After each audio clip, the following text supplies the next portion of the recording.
For me, yes, Bruges is a special place because this was my first chance to come and carve snow and ice. And so I think this is probably my 6th or 7th time here. And I'm always excited to get invited back. It's such a beautiful city.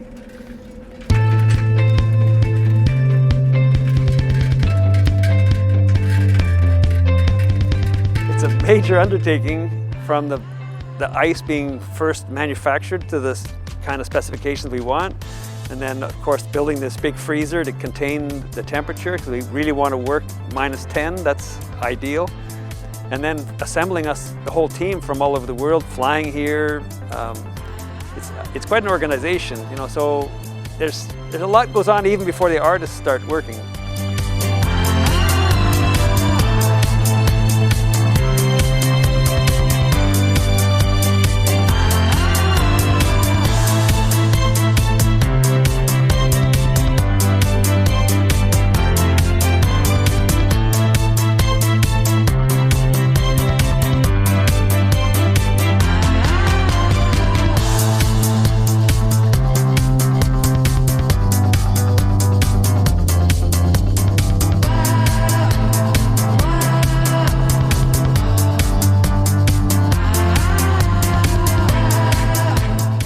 My name is Victor van den Bramessen and I'm the main designer of the Ice Festival.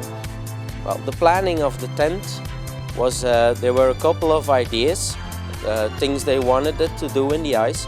So I made a selection of them, what is possible and what has a good connection from scene to scene. And then I looked to movies and books and start drawing.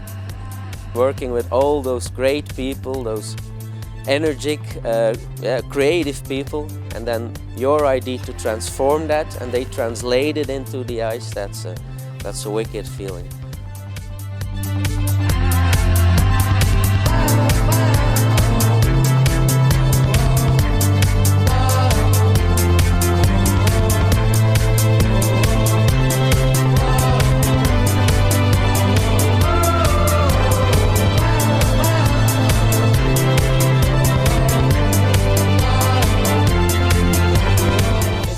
Nice to be around all these international carvers.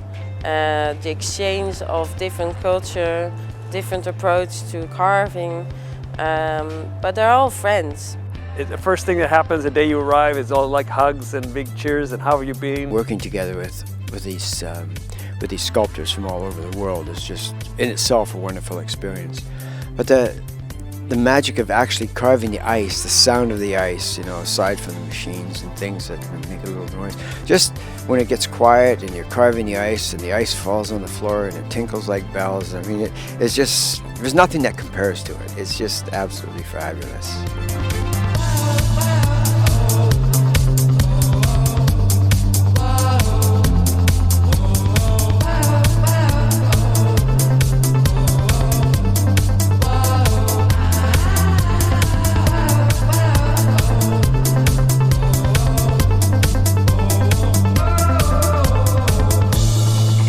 Okay, all sharp tools is very important because it's reflecting for the quality of the sculpture.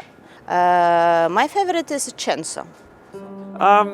It's interesting. Some sculptors like to work all electric, so they have all these fancy power tools and grinders, and other guys go whole the other way, like sort of traditional with fine chisels and hand tools. So you have to concentrate and look, watch your steps every time, and it's pretty high sometimes, so yeah, slippy on ice.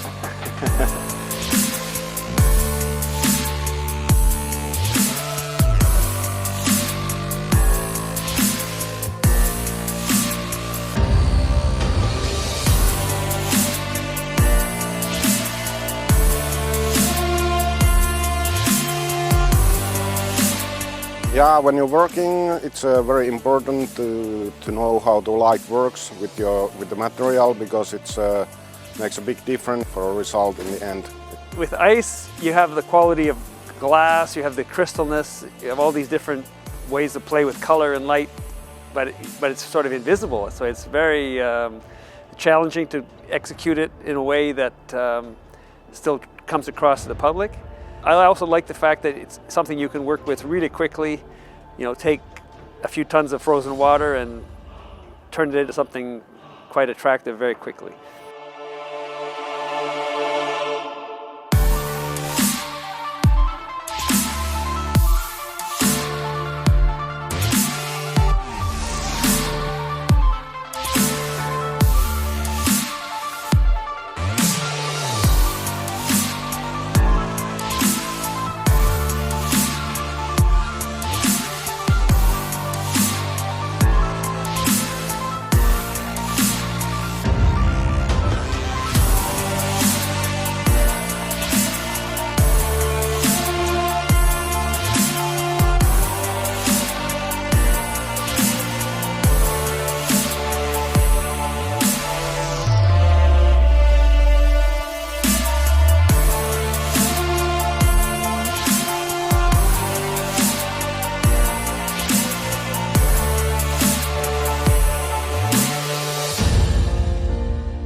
You really should see it to actually appreciate it.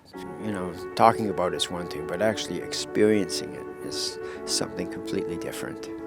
It's a very rich decoration. It's full of images. I think they will like.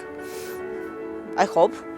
For the children it would be so much fun because they will recognize all these characters. For them it's magical, it's really nice.